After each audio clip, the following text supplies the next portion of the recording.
ভারত ফারাক্কার বাঁধ খুলে দিলেও শিগগিরই বন্যার শঙ্কা নেই। তবে তিস্তা ব্যারেজের গেট খোলা হলে বড় বন্যার শঙ্কায় পড়বে উত্তরাঞ্চল।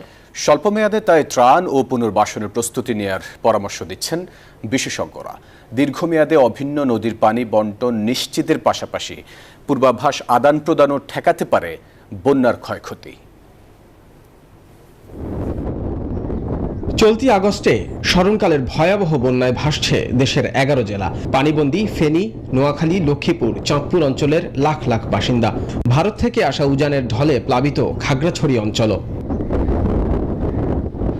এমন করুণ বাস্তবতার মধ্যে বাঁধের সবকটি গেট খুলে দিয়েছে ভারত। পানি বাড়ছে পদ্মায়, যদিও এটিকে নিয়মিত মৌসুমী ব্যবস্থাপনা বলছে ভারত। এক বিশেষজ্ঞের মতে পদ্মা অববাহিকায় বন্যার শঙ্কা না থাকলেও পানি নামতে সময় লাগবে। বড় আকারের বন্যা ফারাক্কার কারণ পানি ছাড়ার কারণে হবে না, ছোট মানে কিন্তু পানি নামতে অনেক সমস্যা। সেটার অন্য কারণ আছে। সেটার কারণ হচ্ছে বিগত 15 বছরে যে পরিমাণ নদী এবং খাল দখল হয়েছে, আওয়ামী লীগের নেতারা যেগুলো দখল করেছেন প্রভাবশালী হয়ে, সুতরাং সেই কারণে কিন্তু পানি নামার রাস্তা কম। তবে রংপুর অঞ্চল নিয়ে শঙ্কার কেন্দ্রে পশ্চিমবঙ্গের তিস্তা ব্যারেজ। ভারতে বৃষ্টিপাতের ফলে যদি তিস্তার গেট খোলা হয় তখন ক্ষতির মুখে পড়বে পুরো উত্তরবঙ্গ। তাই প্রস্তুতি নিয়ে রাখার পরামর্শ বিশেষজ্ঞদের। প্রায় 30-40টি জেলা প্লাবিত হচ্ছে অলরেডি, এখন 11টি আছে। পার্বত্য চট্টগ্রামে চলতেছে, মেঘনা অববাহিকায় হচ্ছে, আর তিস্তাতে যদি আবার বন্যা শুরু হয়ে যায় এখানে প্রায় 8-9টি জেলা ডুবে যাবে।